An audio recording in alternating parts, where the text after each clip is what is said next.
Welcome to EPG Pathshala. I am Dr. Mrinmoy Pramanik. I teach comparative Indian language and literature at the University of Calcutta. Today we'll talk about postcolonial translation.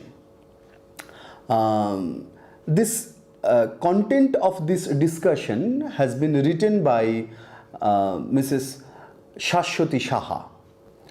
Now let us begin the discussion. Translation is not just about exchanges between two different languages, but it is also about the cultures in which the languages are embedded. The politics and the history, according to Basnet and Trivedi, translation does not happen in a vacuum, but in a continuum. It is not an isolated act. It is a part of an ongoing process of intercultural transfer. Translation is not an innocent, transparent activity, but is highly charged with significance at every stage. It rarely, if ever, involves a relationship of equality between text, authors, and systems. Translation practices in the colonial context have always been studied as a part of the asymmetrical power structure that exists between two languages and cultures. As such, translation studies do not merely consist of interactions between two authors but entails a deep political implication. The asymmetry of power was a result of European imperialism. This situates the language of the colonizer over and above the languages of the colonies. This often leads to the suffering of the text originated in the language culture of the colonial world.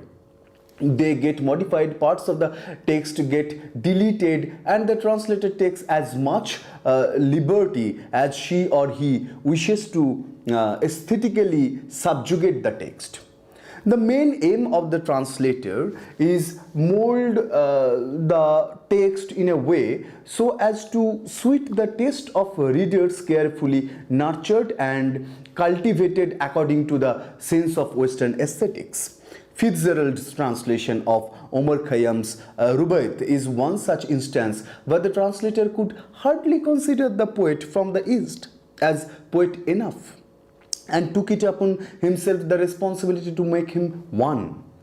The next thing we talk about is what is postcolonialism. First, we have to understand the essence of postcolonialism.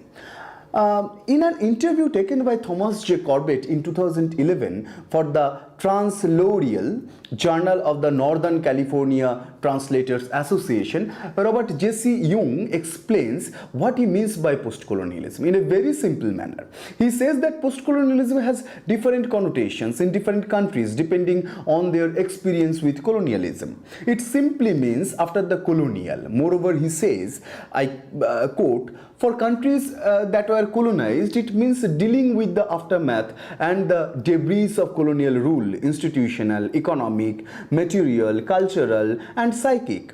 For countries that were formerly or indeed remain colonial powers, all Western European countries, with the exception of Norway, though even there the Norwegian Lutherans were involved in forms of colonialism, as well as Russia, China, and Japan, together with countries that arguably continue colonialism in different modalities. Above all, the United States. The United States is both an imperial and formerly colonized power. It means deconstructing revising their own cultures and historical narratives with respect to their own values, assumptions, and hierarchies that were developed in the colonial period, and adjusting their own cultures to accommodate the migrants who have now brought the empire home, so to speak, and come to live in the formerly imperial center. I unquote.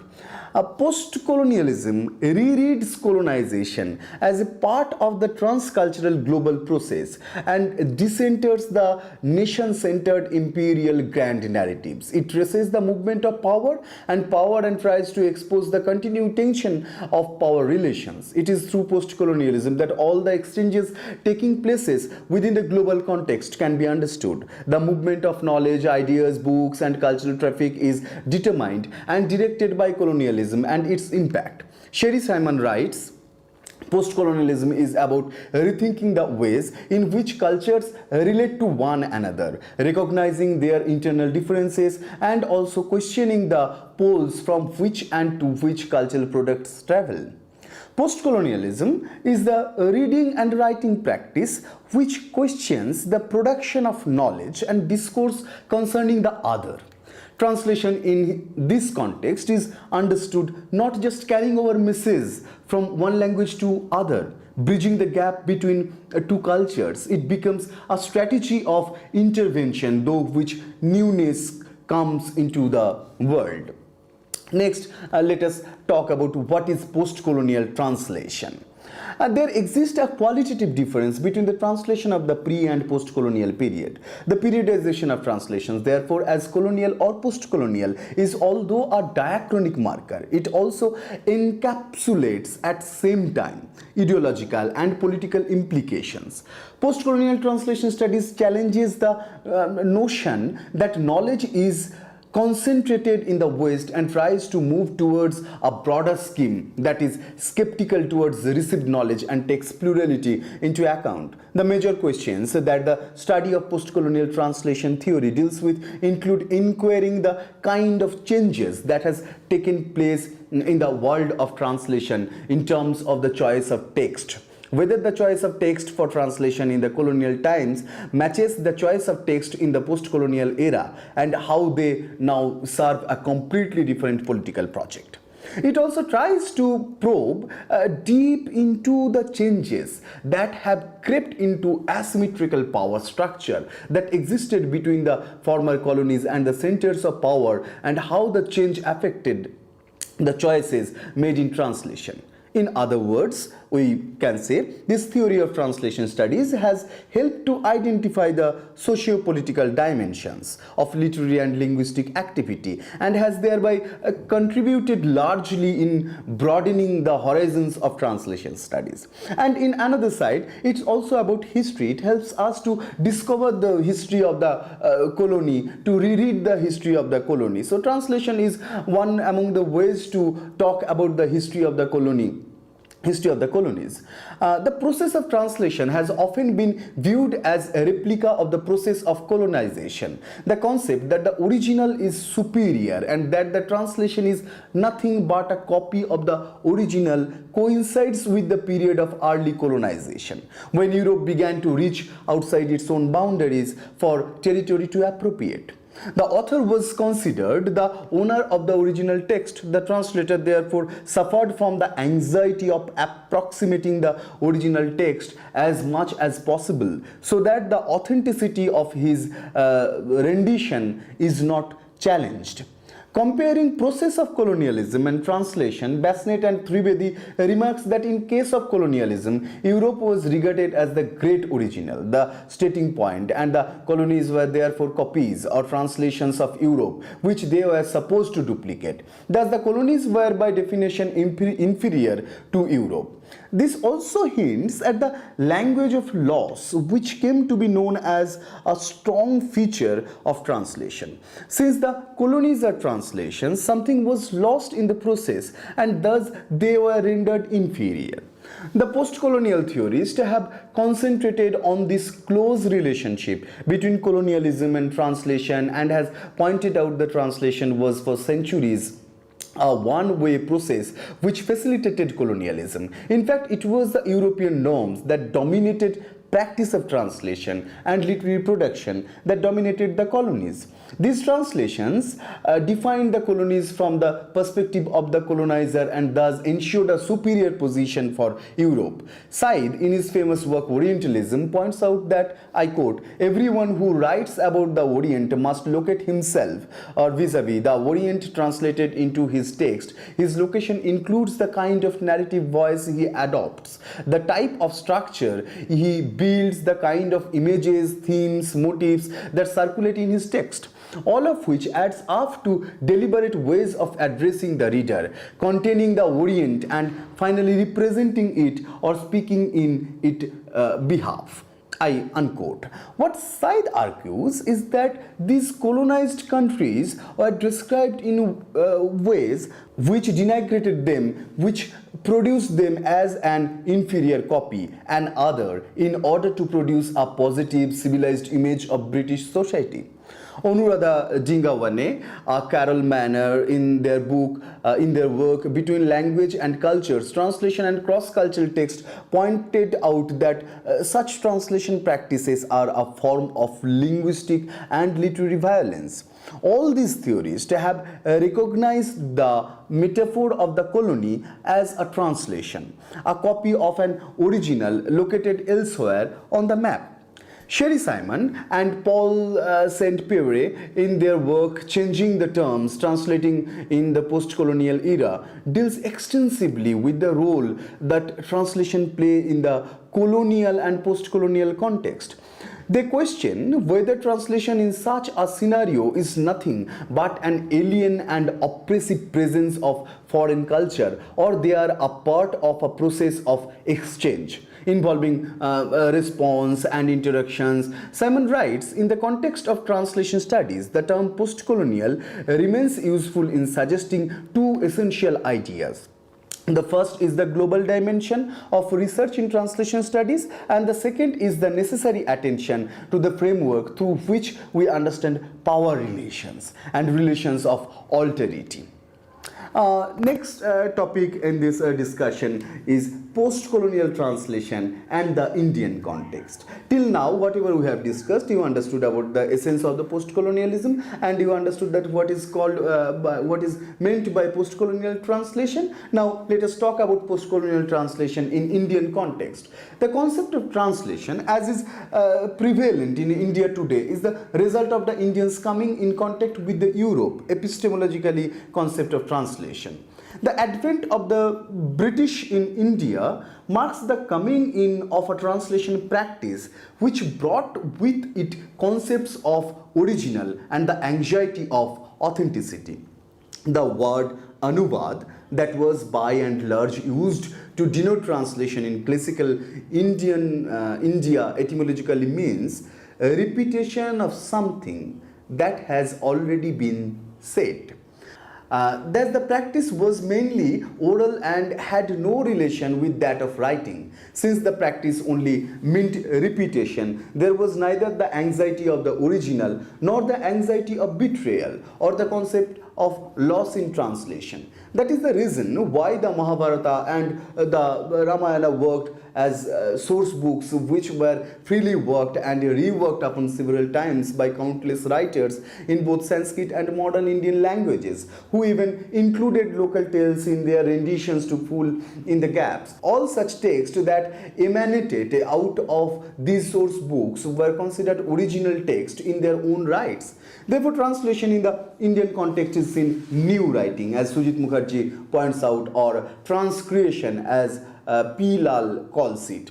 Harish Trivedi, in his essay The Politics of Postcolonial Translation, discusses postcolonial translation in the Indian context. He points out that postcolonial translation usually considers translation of world literature into Indian languages and translation of literatures of Indian languages into languages of the world. The major change in the kind of translations and the attitude towards it in the post-colonial scenario is that it is now more target language culture oriented. The translators translate Western authors not for the love of their work or language, but for the love of their indigenous language, to contribute more to their native language, to enrich it, to make it more accomplished, as is the case of Hindi translator Rangarajan, who, being the most prolific translator of Shakespeare, states that his 15 translations published in the mid-1950s were motivated rather more by his love of Hindi than by his love of Shakespeare.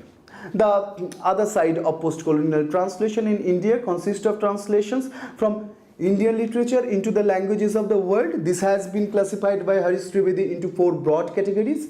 The first category is Indic and Indological works from classical Indian languages like that of Shakuntala, Manusmriti, Arthashastra. The second is late ancient and medieval works largely to do with Bhakti, like translation of Tamil Shangam poetry, Kannada Vachanas, And the next one is fictional works depicting life and culture of modern India. For example, works of Tagore, Premchand, Bankim Chandra Chattopadhyay, Gopinath Mohanty, and the last one is works by modernist or high modernist writers like Loknath Bhattacharya, Agyo, Jivanananda Das, Amrita Pritam, Shitakant Mahapatra, Mahashweta Devi, Indira Goswami, Nirmal Verma, Takaji Shivshankar Pillai.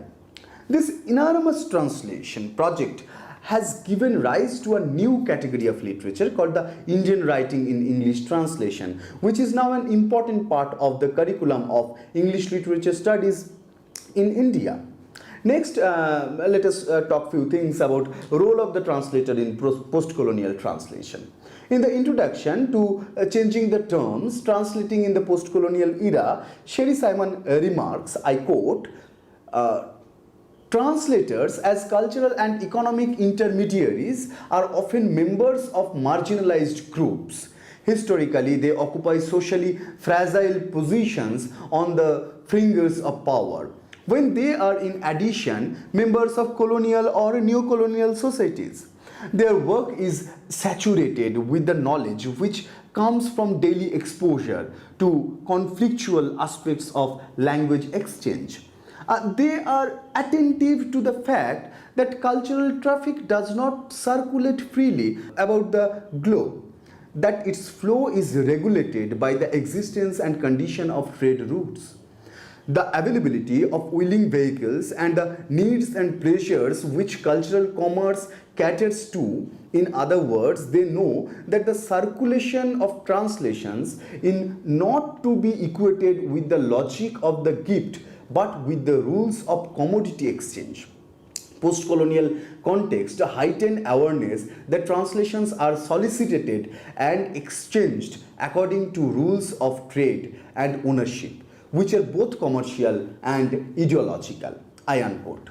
A post-colonial translator addresses an intercultural audience. The translator must intimately understand the language and situation of the source text. She or he then tries to convey thoughts, ideas and cultural practices from one culture or language to another. The translator's task therefore is to bridge the difference that exists between the culture of the source text and that of the target text.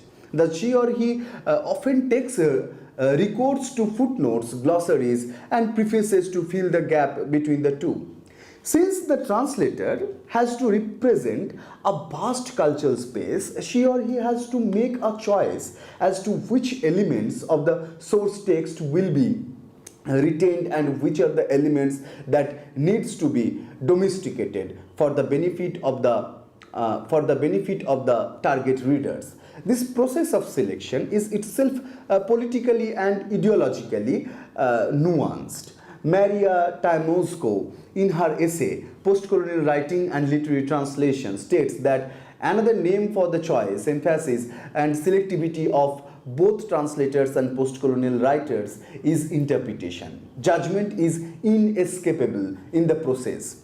Objectivity is impossible. And just as there can be no final translation, there can be no final interpretation of a culture through a literary mode, such a process of selectivity and interpretation is ideological and will inevitably invite controversy. I unquote. Next issue is criticism of postcolonial translation. Gayatri Chakraborty Spivak, in her essay, The Politics of Translation, which was published in 1993, talks about the ideological consequences of translation of third world literature into English and the distortion it entails. Translation of text from the former colonies into the language of power, that is English, eliminates the identity of politically less powerful individuals and cultures. She writes, I quote, in the act of wholesale translation into English, there can be a betrayal of the democratic ideal into the law of the strongest. This happens when all the literature of the third world gets translated into a sort of with it translate. So that the literature by a woman in Palestine begins to resemble in feel of its prose something by a man in Taiwan. I unquote. The major criticism of the post-colonial theory of translation is that it is nearly always also neo-colonial, although at the surface level it talks about decolonization. The language of post-colonialism seems to be only English, and the politics of translation seems to give prominence to English, the hegemonic language of the ex-colonizers. Translation of text into English often fail to translate the difference in the views of the author of source text, as the translator often over-assimilates it to make it accessible to the Western readers. Tejaswini Niranjana, a renowned translation theorist, in her major work citing translation, History, Post-Structuralism and the Colonial Context, which was published in 1992, also presents an image of the post-colonial as still scored through by an absentee colonialism. Translation of text into English has produced a corpus of knowledge about the third world, which enable the centers of power to construct a rewritten image of the East that has then come to stand for truth. Now, let us conclude the whole discussion. Translation had been at the heart of colonial encounter and had helped in the establishment and perpetuation of superiority of one language and culture over the other. But the importance of studying translation practice in the post-colonial era has become even more important since the previously powerful languages and culture of the metropolis now interact with the languages of the culture once marginalized and ignored. These cultures of the marginalized colonies now write back to the one center of power through translation. These attempts have compelled theorists to rethink about the history of translation practice and its relevance in the present colonial times. Since the practice of translation entails mediation between two cultures, which could be both repressive and liberating, it has the capacity to both join and separate cultures. But the exchange and circulation that takes place in the post-colonial context are largely governed by an interactiveness between cultures which challenges the conversation emanating from centers of power and conventional speaking positions.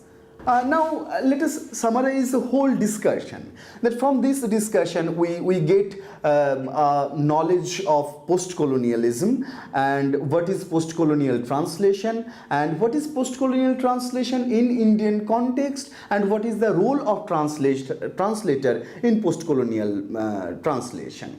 And from this whole discussion we came to know that translation actually can offer, the whole history of translation actually can offer us a new historiography to discover the history of colonialism, to understand the situation of colony and its residual existence into the post-colony, colonizer and the colonized people through the history of translation, through the work of translation. So this post-colonial reading of translation is actually inventing the another cultural history of colonialism, and it unfolds a new world in front of us. And being Indian and studying translation in Indian context or Indian academics, we have a greater need to understand post-colonial theories and post-colonial approaches to translation. Rather, we have to discover the colonial practices of translation, colonial production of translation, and the circulation of translated text in colonial era. Because our history of translation after medieval era, our history of translation is dominated with the colonial baggages, with the colonial hegemonies. So our post-colonial approaches to translation help us to discover this history, to understand this history. We have need of post-colonial translation theory because our modern translation history is dominated by all these issues, and issues are revealed through the post-colonial study of translation. Thank you.